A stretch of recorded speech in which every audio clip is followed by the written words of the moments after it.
All right. So I'm James, I'm Wesley. and we are part of the Central Intelligence Bros. And well, here's the secret.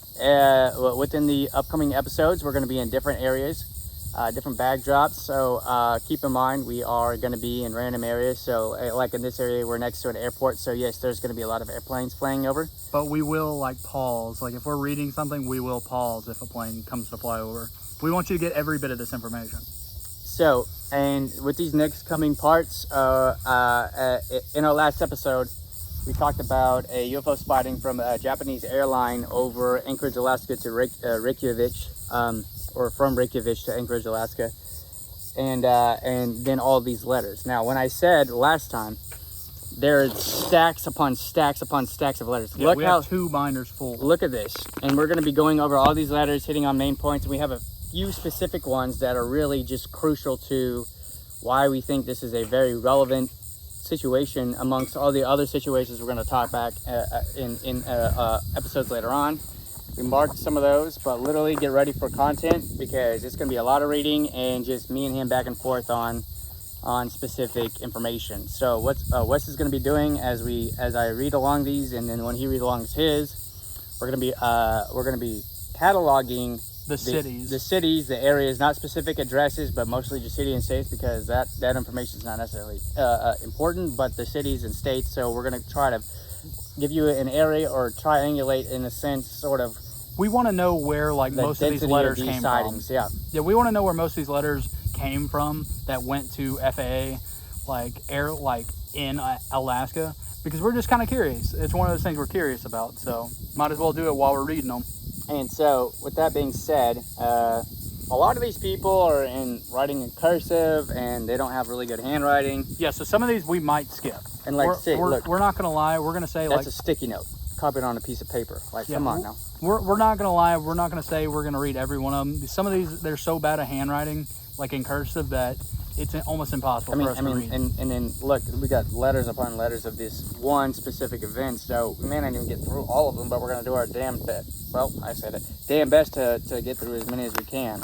Yeah, so what we're going to do, like I said, there'll be some letters we end up having to skip because we can't read them, and we don't want to lie to you and say wrong information. So like I said, these all came from the National Archives. If you want to find specific letters, any of this letters that we talk about in this information, they're in the National Archives.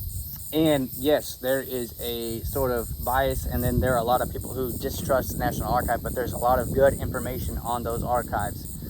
And granted, these aren't necessarily the right allotted amount of time from the event or phenomenon happening till now, because generally, like I said last episode, we were talking about there's a specific timeline when they release certain information.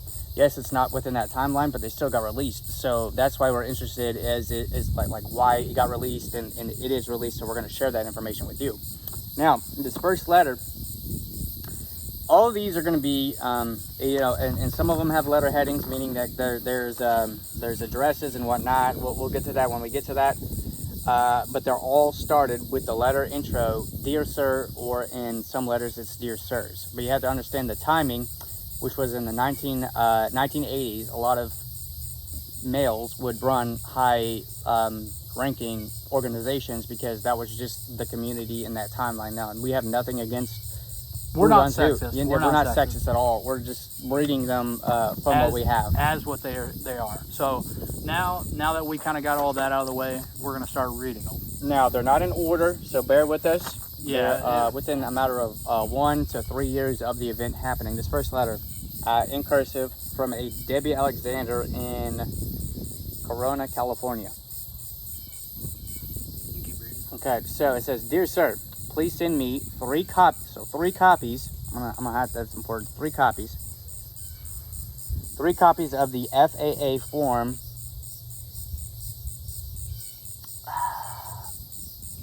Can't even read that because it's terrible handwriting.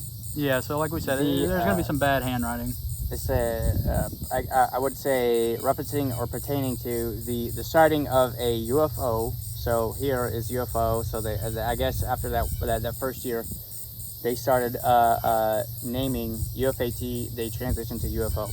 UFO by the Japan Airlines pilot I understand from the newspaper article that orders under $5 are free, so I'm not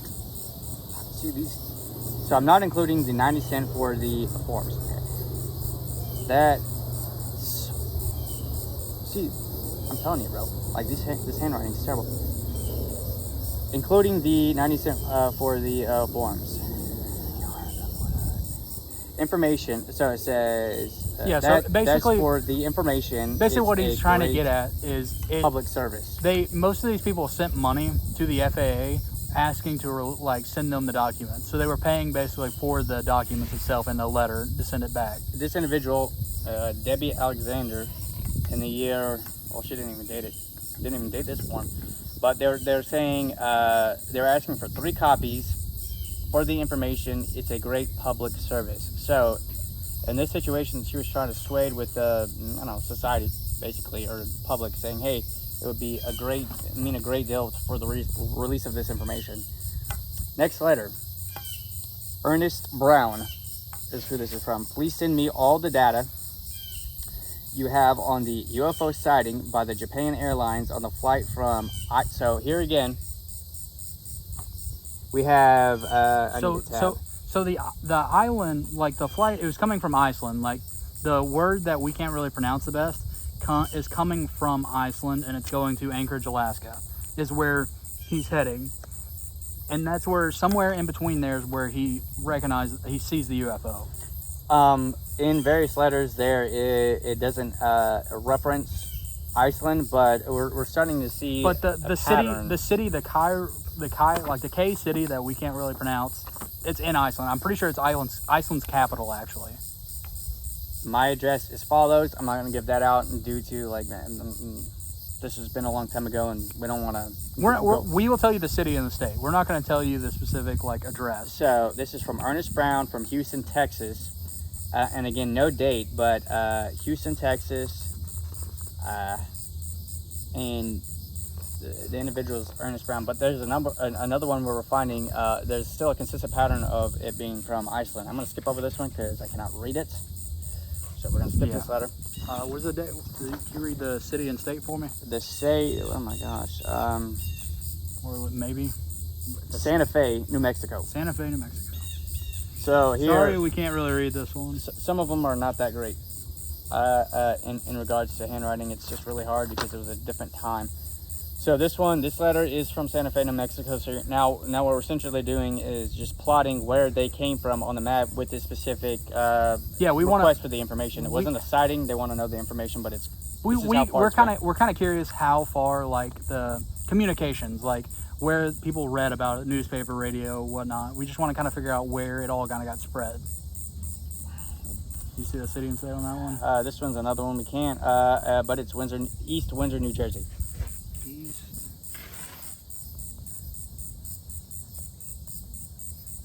But they are requesting documentation on UFOs. Please send list and prices. So again, pricing.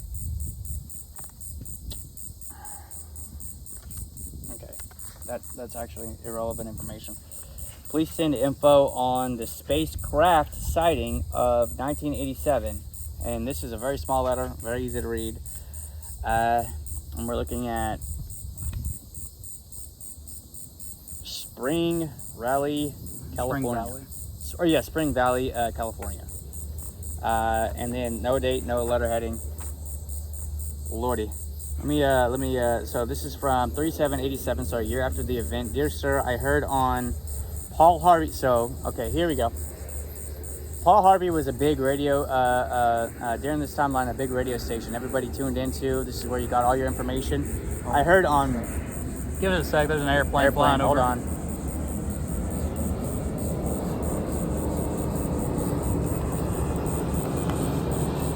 Sorry about that, guys.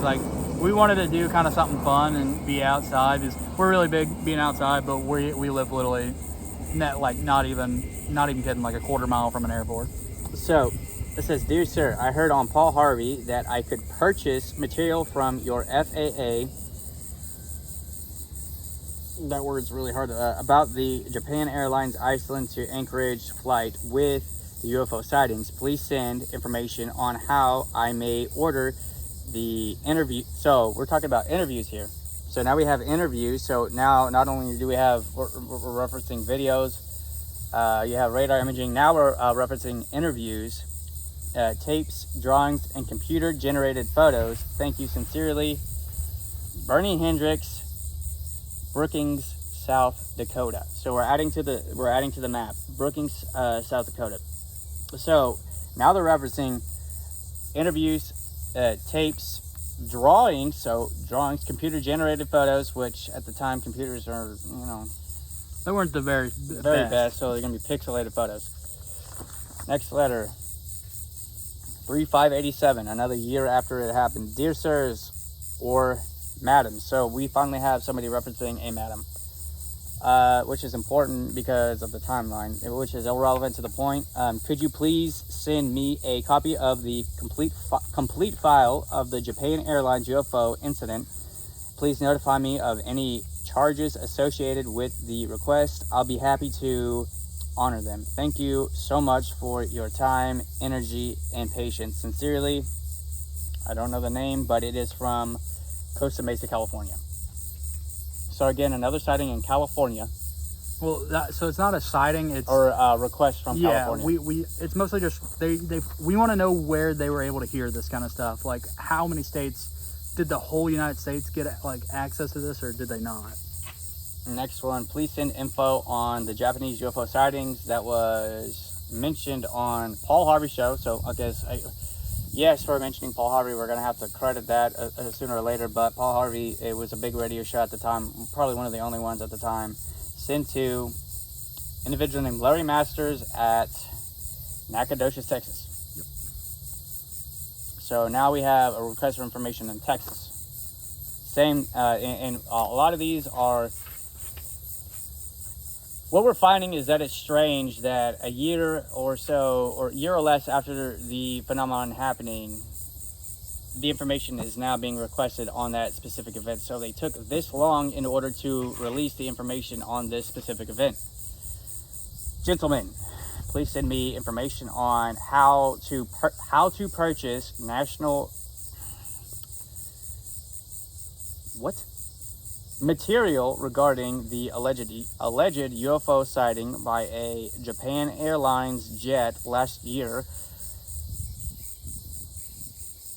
I heard on the radio, Paul Harvey, again, reference Paul Harvey, that such material may be for sale. Please send to the address listed below. Thanks for your help. Sincerely, Jeff. That's the guy's name, is Jeff. I can't enunciate his last name. It says Porkzak in Edmonds, Connecticut. So now Edmonds, Connecticut, and then why do you put two? He's got two states here, or two states. So Connecticut and Ohio. That's weird. So it could be Edmonds Circuit.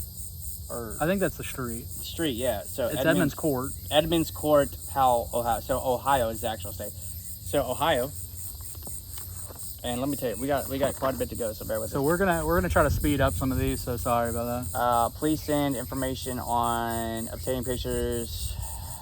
Again, UFO sightings. Waynesboro, Georgia. So now we have Georgia added to the information request. Again, aviation administration for Anchorage, Alaska, but this one's in Fort Madison, Iowa. But it's all pertaining. So a big thing is we're just trying to get a map of how many people heard at the time, and then who didn't hear it and why. So that's basically just easy to read. Yeah. FAA box in Anchorage, Alaska. To whom it may concern, radio journalist Paul Harvey again, reported that you could supply tapes, documents, and or photos of radar images involving the Japan Airlines UFO encounter. Please send any information you can. This individual is Michael Lee in Nashville, Tennessee. Again, we're looking in around the 1985, 1980, or 1986, 1987 timeline. So we got Nashville. So we're adding Nashville to the request of information. Jim Henderson, Nacogdoches, Texas. So back to Texas. Gentlemen, I would like to purchase transcript of radio transmission, radar pilots, etc. of the recent UFO report you monitored. Please send with the amount due or advise of cost. Jim Henderson. So Nacogdoches, Texas again, and then he is a little bit more literate on the terminology, so he may have some kind of tie into being or just illiterate of the terms regarding flight lines and whatnot. So we're looking at, so now we're in San Antonio, Texas. That's a big one. Another Texas regarding Anchorage, Alaska, requesting information on so this is interesting. Gentlemen, please send me information about the sighting of an unidentified flying object by the Japanese airline in November of 1986. So there we go, November 1986. That's where we all started. It's all started. So we're in 1986 of November, over the Bering Sea, question mark in quotations. So they want to know if it was over the sea or, which is kind of contradictory of itself, because if it's in Anchorage, Alaska, it's just saying that it was over Anchorage, Alaska. Well, in the actual last episode we talked about, it followed him for 400 miles, and he's trying to figure out if it was over the Bering Sea or where he was actually followed. It's my understanding that you can supply transcripts of the pilot's conversation as he reported what was happening. Also, please send in other data that you may have. And this is from, again, San Angelo, Texas. Yeah, San Angelo. So San Angelo, Anchorage, Alaska. Okay, wow. So this is that's coming from Anchorage. that's the postcard. Postcard that's the, for the well, no, information. that is the actual like letter. So some of them, they scan the actual letter itself. So that's them sending it to Anchorage from Hawaii, actually. Wow. So now we have Hawaii. What does it say, Captain? Captain. No, this isn't Hawaii. What is that? It says Captain. Is it Edmonds, Ohio? Edmond. Oklahoma. Oklahoma. Edmond, Wow. Oklahoma. And this is 3/10/87. So all this is happening within a few weeks of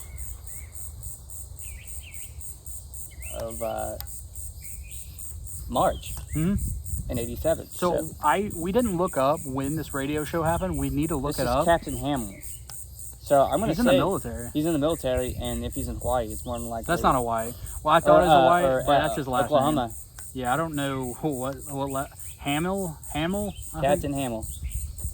I'm gonna say Army. There's an Air Force base up there, but I don't know. It could be Army or Air Force. I don't know if there's any other branch that's in Oklahoma. Because the only one I know of is just Army. So 1287, and we're looking at Folsom, Louisiana. So another request, but now we're adding to the map and timeline. Well, not really the timeline, but a map within the timeline of. Yeah, we're just trying to get a note for all the cities. To whom it may concern, please send a list of materials and publications available with prices regarding the Japan Airlines sighting of a UFO in November 1986. So, yeah, so they misspelled November, but whatever. Over Alaska, send the information to Keith Milligan, and this is in Folsom, Louisiana. Next one, a little bit more well printed from the desk of Charlie Nornberg. Interesting. So this is okay. Federal Aviation Administration, dear sirs. So I'm out of Holston, Louisiana. Holstein, Louisiana. That is not Louisiana. No, it's L.A. Oh no, it's Iowa. Yeah. Holstein, Iowa. It looked like an L first. And then just requesting information as soon as possible. So he added ASAP, given the timeline. But that one's an actual, like, coming from an office. Like, It's an office. that's not like some random dude, like. I want to say this isn't a law firm, is it? I don't know. All we know is like the person, and it's like a Enterprise. It's a formal letter. Intel Incorporated. So this one's one of the few that are actual formal, coming from like an important office. Unlike some of the other ones, most of these come from somebody's just homes. 9 March 87. Please send me all the information possible on the UFO sighting of last November. I'm hoping to get a copy of the results of the investigation, which we all know that's not going to happen because the investigation is probably still classified. Roy Elmore, Del Rio, Texas, because he marked out San Marcos. Yeah, he probably moved. I'm going to say so. Sent to Del Rio. Dear sir, please send me a copy of your FAA report summarizing Captain Tarachi's statements of November 17th. And it says RE, so short for regarding the UFO sighting. Enclosed is 30 cents for the copy. Thank you, WH Andrus. San Diego, California. California again.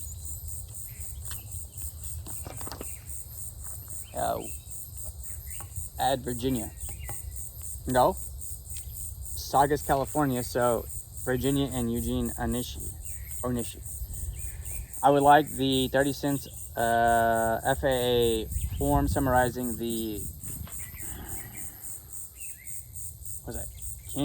Kenya Tarachi again sighting. Thank you. Enclosed is 30 cents. Please also send a list of other FAA UFO sightings that I could purchase. Thank you. And then it lists our names again. So we're looking at Virginia, but they don't. Not Virginia, but California again. So a lot of this requests are coming from California right now.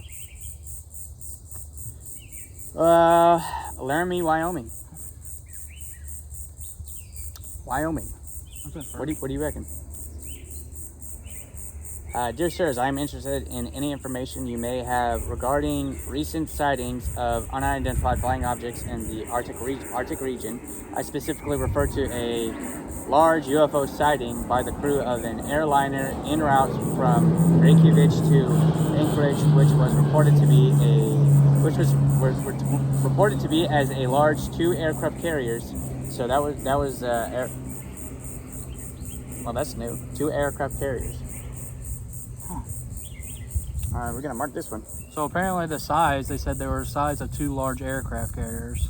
But in earlier reportings, it was 3.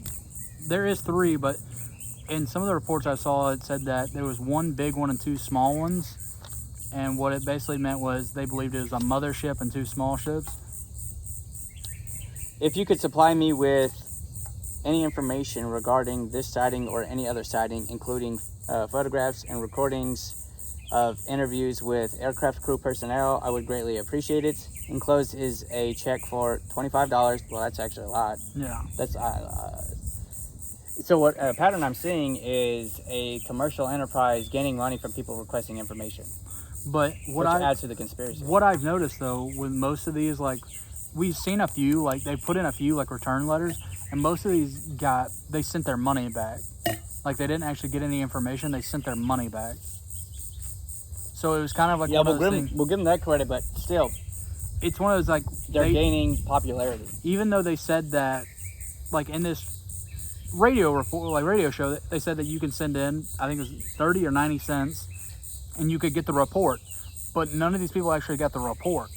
They got their money sent back. So $25 to cover the cost of this procurement of this information. Thank you for your cooperation. Sincerely, Matthew Bentley, returned with order form. And we're coming from Laramie. So here's the bigger picture here, folks. As he just stated, they sent the money back with the procurement form or order forms, whatever the case may be,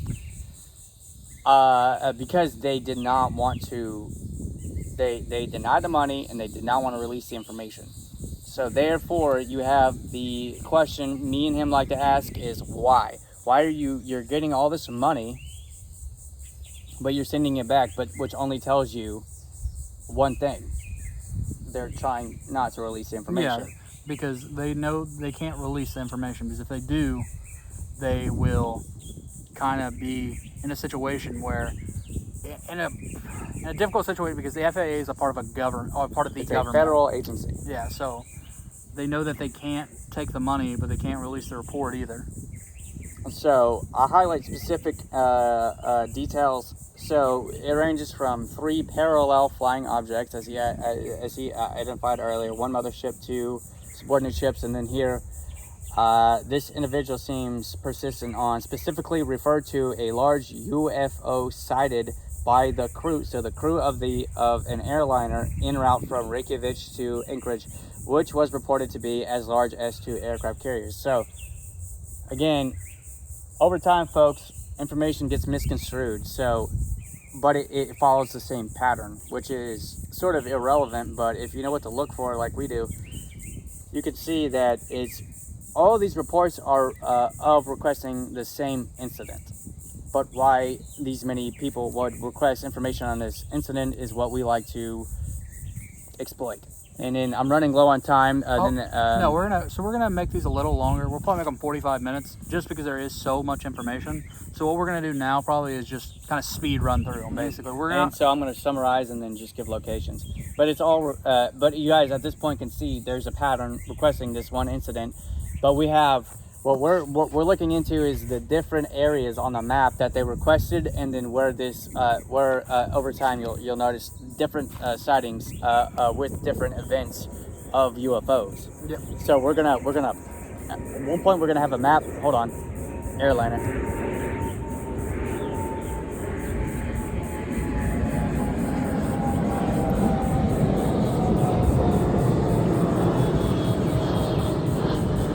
You're gonna see a pattern, and me and him, we were doing some investigating earlier, actually the past couple of days, of like the condensed population at the time and up until this point, if we can acquire that information of UFO sightings. Right now, we have a specific region on a map. We're not going to disclose that yet until we get further through these and then move on to the next episodes, which we're just kind of trying to entice right now. you This here. is about 1 UFO. Exactly, sighting. 1 UFO sighting. But you'll see a pattern of where these were sighted, and then the next question is going to be why they were sighted here, and if you were someone from somewhere else, why would you want to come to these regions, which we don't know yet. We're going to go into that. So a little bit further, there's a note here. The $25, again, like I said earlier, was returned with the order form. So they're giving the money back in all these cases, and right now we actually have a memorandum of call. Lisa, how will this be? Whatever. No location, but it was a request for information, but it is an official memorandum form. Let me show you. At the time, the forms for military have all been kind of updated, so on and so forth. But original is a similar format. If you go into the history memorandums, it's going to get closer. Yeah, let's get closer. Older military, this is sort of what you'd be looking for a request of a memorandum. Not necessarily a memorandum, but this would be like a request of a memorandum sort of type situation. It's not actually a memorandum unless it would have a crest of a unit or something like here on the upper left-hand corner. Or actually, yeah, upper left-hand corner. But this is sort of what we like to call toe tag. It would be a tag for something requesting that information. So now we're delving into DA forms. DA, or well, they didn't get DA until later on, but this is a standard form 63. So 1967 standard form 63. So it's just a little historical point. Next, following that report, March 18, 1987, Robert Lloyd from Berwyn, Illinois. Dear Dr. So this is another good one, man. Dear Dr. Lloyd, this is in response to your letter. This is a response to a letter. This one's a response letter. So, and then all it lists is the phone number up top. But it's still the same form. So we got to tag this one. This is the first response, and granted this is not in order, but this is the first response we've seen out of all these letters we've read so far. And trust me, we've been going on and on. We haven't even read all of them. Yeah, we're not even close. Not even close. So this is in response to your letter to Mr. Donald D. Engen, Administrator, which was forwarded to our office. The Alaska region is handling the request for information regarding the sighting of Unidentified air traffic. So again, it was just referring back to hasn't been coined at this time because this is a 1986 letter. It's not coined UFO yet. Of an unidentified air traffic by Japan Airlines Flight 1628, which everybody knows the story, so I can disclose that information on November 17th. So now you have a specific date, November 17th, 1986. Well, that's the date that it happened. That's the actual date. Yeah. And so, but you'll know more about that in the first point, episode. they've only given the year. And well, no. In our last episode, we went and said November 17th. Oh yeah, that's right. Yeah. Sorry. Enclosed is an order form which describes all the materials we have so that you can choose exactly what you want. Sincerely, we're going to want to remember the name, IVP Moore, Freedom of Information Coordinator. So it's actually a big one, folks. So they sent him a form basically with like everything they have and told him to basically mark what he wants and send it back. So, but here's the thing.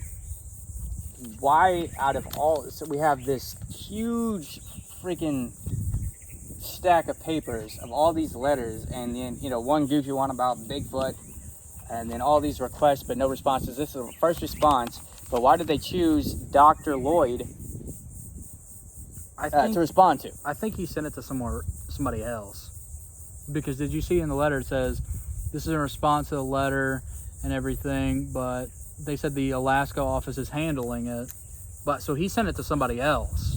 We don't know who he sent it to, because this is just a response letter.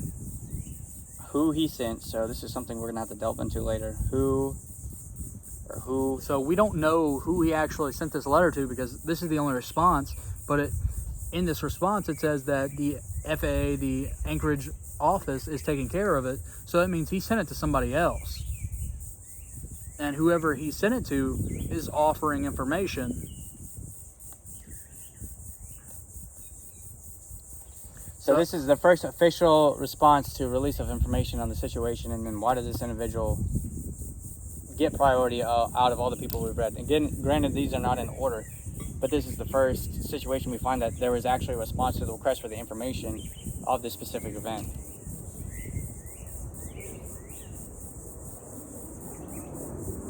So I made a note asking essentially why they wanted to choose this individual to respond to. So this guy could be our first official letter heading.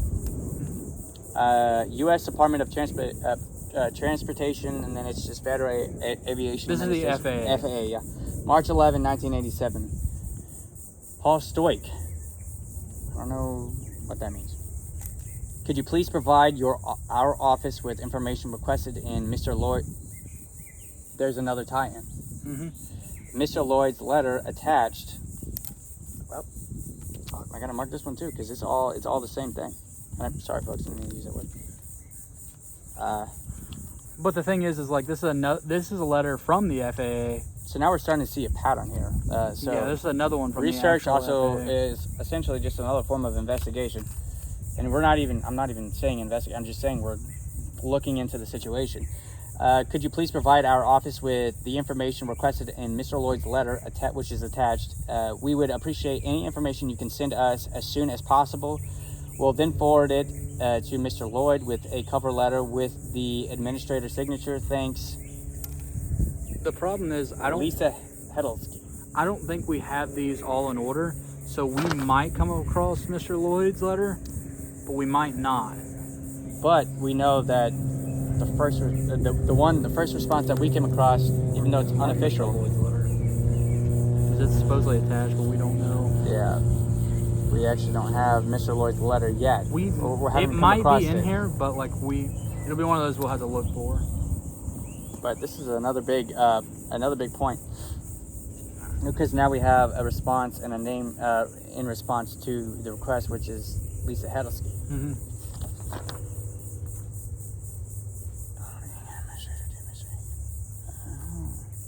I think I already. Okay, so February 27th, 1987. This one's from Washington, D.C., actually. And this was at No. It's from Dr. Robert J. This is Dr. Lloyd's letter, actually. Lloyd.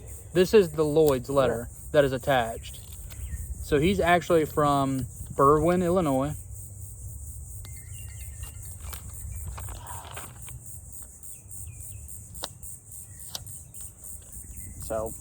So he's from Berwyn, Illinois. yeah, let's do that. Let's write that down. Actually, we already have Berwyn, Illinois, because that was the letter right before that one. That was Dr. Lloyd's letter too. The one that he got a response from that person. Yeah. That Okay. was. This is the same. This is all three together. So these are actually all together, which is good. So, and this is from Washington, D.C. in response to Dr. Lloyd. Or the letter to Washington, D.C. from Dr. Lloyd. I was quite interested to hear of the recent Japan Airlines UFO sighting that took place between Iceland and Anchorage. So again, referencing Iceland and Anchorage as an he was an optometrist. Apparently, he's an eye doctor. All right, well that's important though. As an optometrist and perceptual lighting specialist. That's So, important. We believe that I believe at least what this guy's getting at is he's trying to say it's fake. He's trying to say that the light reflecting off the windshield was something to do with his eyes. Being a doctor of optometry. So this was their leeway into covering it up. As an optometrist and perceptual lighting specialist, so he had to bring that out because that's his specialty. Yeah. Information regarding the nature of the light belts and conditions during which they were observed could potentially prove quite significant in my ongoing research of sensory aspects of the color vision. I am anxious to obtain relevant data concerning this incident. Would it be possible to obtain a copy of the official FAA report and transcript of communications between the flight crew and ground controllers? Other data you may have on file could prove equally useful. This information should be very helpful. I appreciate any assistance you may be able to provide, Dr. Floyd. So Dr. Floyd, I believe, is skeptical. I found this on the web. So I think he believes that their eyes are messed up and they're seeing stuff. So that's why he's requesting the information to kind of debunk it. Right, but at the same time, you have to look at what we research, which is conspiracy. So we can see, from what I can see, this individual sees an opportunity to make money. Well, I think really what he's doing is he's debunking because he doesn't believe in UFOs, which a lot of people did. True. A lot of people believe that's fair enough. UFOs were Everybody fake. can believe whatever they want. Perception is free. That's why it's so great. But so that's what that is. Let's keep going though. We're gonna try to burn through some more of these real quick, so that we can kind of get as many We're gonna try not to make this a crazy long series. Palm Springs, Florida. So now we're all the way in Florida. First class stamp. Okay. Please send me the information concerning the UFO sighting by several people, including a Japan airline pilot and radar on the ground. I am referring to the one which was reported to be a big S2 aircraft carriers.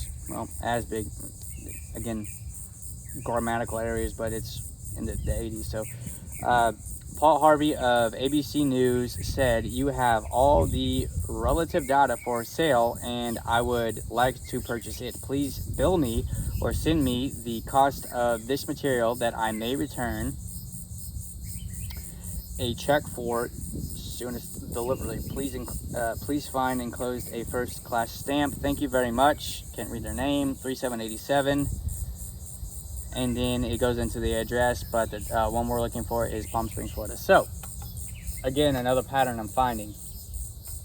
Paul Harvey said, or made mention of it being for sale. Yeah, But so at the same time, when they send up this money, the money gets sent back. Yeah, So, Paul Harvey said that it was for sale, but what we've noticed is it's not for sale actually. so what he did though, in a totally different Which track. he could have heard, like the FAA could have told him, we will send the report, but what they could have done is how there was so many inquiries that they decided no. So, moving on. I can't read this one, folks, so I'm not even going to attempt, but I will tell you it's from Portland, Oregon. Please send me your, actually I can kind of read it. Please send me your from your form summarizing the sighting of a UFO by a Japan Airlines Boeing 747, which is irrelevant. You don't need to put that out there, but he did anyways. And then the rest is just gibberish. It doesn't make any sense. He's just requesting information. That's all. Really Another request, but the big one, it's Portland, Oregon. So another request from another state. Again, Paul Harvey, you're looking at a radio station. The only form of entertainment at the time, or the most popular form of entertainment at the time, was just listen to the radio. From the desk of Robert Oxener, I think this might be a law firm you're talking about. No. This is reality. Oh, never mind. This was just a gentleman. A local news report stated that your office had available a tape or video of a UFO sighting by a Japanese pilot several weeks ago. Please advise the cost of this tape in VHS format. Thank you very much. Sincerely, Robert Oxener, which it's German. It's a German derivation or whatever. You don't have to go on that. Yeah, don't. It could not be German. Yeah, it could be something else. Could be something. Costa Mesa, California. It's another one, California. All right, we're gonna read a couple more and be kind of quick about it, and then we'll do another episode here shortly. And then he'll read some of his letters. Wow, this is right close to home for me. Mountain View, Arkansas. That's 2 hours away from where I live. I'm not going to tell you where I live, though. It's a secret. Or where I'm from. Dear sirs, would you kindly send information as to price and information available as to recent UFO sighting over Alaska? Please send information to Harold Sherman of Mountain View, Arkansas. I'm not going to give you the street address because it's unimportant. Terrence Peterson for Harold Sherman. Now we're in Arkansas, ladies and gentlemen. Mountain View, been there way too many times. Where's Alaska from? Tallahassee, Florida. And all this just is please send photos of the UFO sighting. Thanks. Hal Redder. Enclosed is a SASE. Cool. Hal Redder. Okay, what do we got? Please send us information on the Japan Airlines encounter with UFO sent to South Haven Public Library, Valparaiso,